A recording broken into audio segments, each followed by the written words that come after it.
ikaw, you are not important to me. Oo. Thank you, Mr. Chair. Yan. Kaya, huwag kang mag-alala. Hindi ako kailanman magdidemanda sa'yo. Oh, eh, tumatawa ka pa eh. Thank you, Mr. Chair. Natatawa ka sa akin eh. No, Mr. Chair, I am expressing my gratitude, Mr. Chair. Ganun ba? You made a statement against me. Ang sabi mo, ganito, kung abante, paswelduhan ka ng taxpayer, tinawag mo akong tinawag mo akong Ba't mo ginawa sa akin yun? Gusto mo ba akong umiyak ngayon sa'yo? Please, yes. That is part of my freedom of speech, Mr. Oh, Chair. is that right? Yes, Mr. So Chair. your freedom of speech is to tell a person that he is freedom of speech ba yan? My freedom of speech, part of my freedom Ay, ang of galing speech mo. is to react Ang on the galing mo. action of Ito a pa, public sinabi official. mo ha, in another post, ito surahin mo, isasampal ko ito sa pagmumukha mo. Is that still freedom of speech? Yes, Mr. Chair. Ganon. If I tell you right now, sasampalin kita, freedom of speech yan. That's part of your freedom, Mr. Chair. Pag sinampal kita, hindi na freedom of speech yan. Of course, sir, it's overt Hindi action na. already. Ang galing. Mahusay ito. Ang sabi mo, I'm going to be Hindi ko masabi to Mr. Chair F-U-C-K-E-D. Prepared. Mr. Chair, I cannot intelligently answer if I do not know when the post was posted.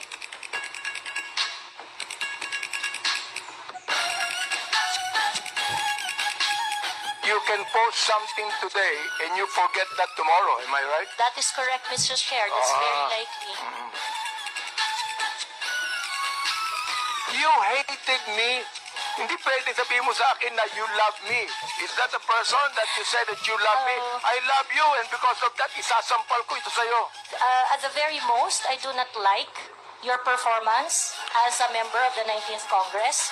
But hate is such a powerful word, Mr. Chair. If you think that you are violated by my exercise of my freedom, you would have your right and Don't worry. I'm not going to charge you. If I charge you in court, matatalo ka eh. Pero hindi. Kayo po mga vlogger natin, do you agree with what Miss Joey Cruz said? I'm a bit forgiving on those, Mr. Chair, because sometimes people are so expressive that we tend to say things. And I could cite your example on the last hearing. You mentioned something as well. Gusto kong sabihin ngayon, Mr. Chair, publicly. Ikaw ang Binalik ko lang sa kanya eh. Siya ang unang nagsabi. Nasa public eye din po kami, gaya po ninyo. So, whatever content or opinions that we also post online, nakaka-receive din po kami ng mga gaya ninyo na masasakit na salita. Kaya naiintindihan po namin kung saan din kayo nanggagaling. However, ang difference lang po natin, ang atake sa amin personal, ang atake po sa inyo, on your official function. Hindi ako binabas ng sino man bago ang Quadcom. Bakit kaya? Di ba? Share if I may add. Hindi ako nababas eh. Ngayon lang talaga.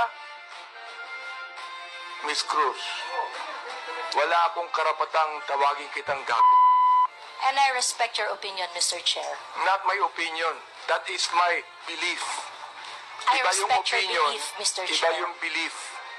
Marami ring bashing ang binigay ni Miss Cruz kay Congressman Ace Barbers eh. Mr. Chair, I would just like to inform the court that there is a pending action that I have against Ace Barber. So I would like to invoke the sub judice rule on that matter. Wala namang kasong pinail eh. No, Mr. Chair, I filed a libel suit against Congressman Barbers. Kay Ace Barbers. Yes, Mr. Kahit ano ang hilingin ko, wag na akong tumuloy dito sa hearing na ito ngayong May 7. After noong 30 April, Your Honor, may nagpunta sa akin sa bahay. Ito po ay inaayos ako.